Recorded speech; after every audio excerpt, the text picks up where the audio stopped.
Well, what thickness should you be looking for in a steak? Does it depend on the application or? Well, personally, I like to cook steaks. They're about 16 ounces, so about a pound, and usually they're about an inch and a quarter, something like that, maybe inch and a half. Yeah. The thick steaks are cool, but they're,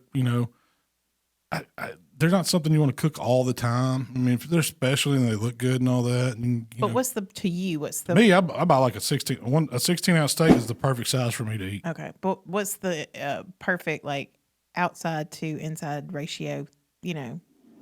What thickness are you looking for to get that? Inch and a quarter, inch and a half. That's what I ask for when I go to the grocery store. That's what I want, or wherever. That's I'm what you looking for an inch and a request. quarter, inch and a half.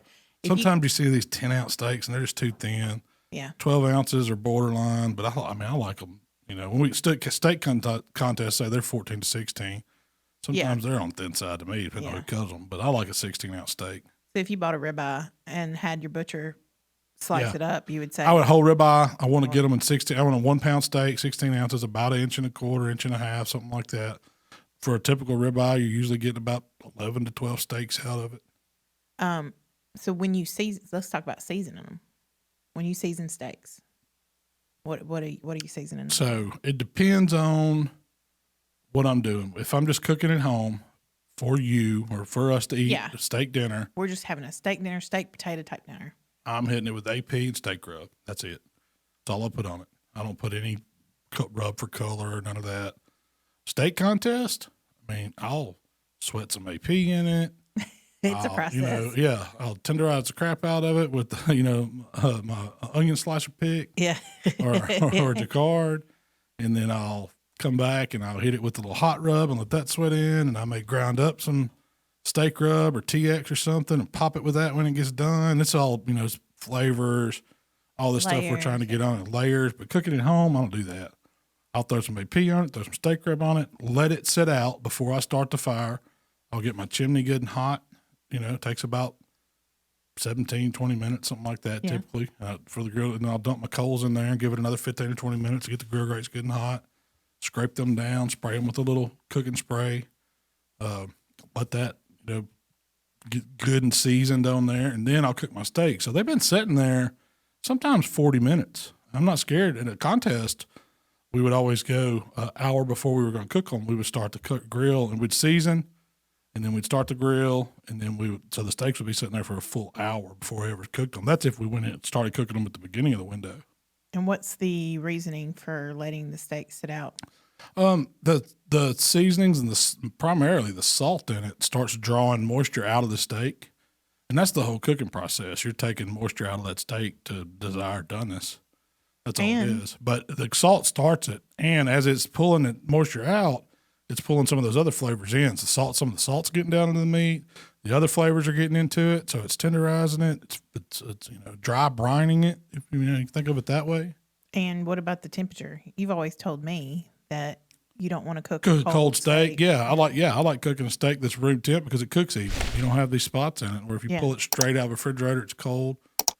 To me, that's how I've always done them. Had good success. I've seen different thinking on that though. Some people say, "Oh, you want to cook them cold because it's you won't overcook it that way. You're gonna get the outside cooked without overcooking the inside." Yeah. But to me, I understand that.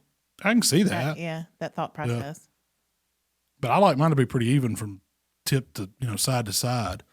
I don't like to be gray and then medium rare and then gray again or whatever. I want it even.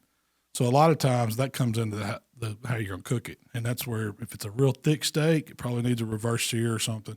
But if it's the inch and a quarter to inch and a half, you can get your times down. And for me, it's about 6 to 8 minutes total, depending on, what the grill's doing that day, what the humidity is outside. There's a lot of factors that go into that. Yeah. Typically at 6 to 8 minutes, I'm going to be right where I want to be every time. And that's where just experience comes in. Yeah. Knowing.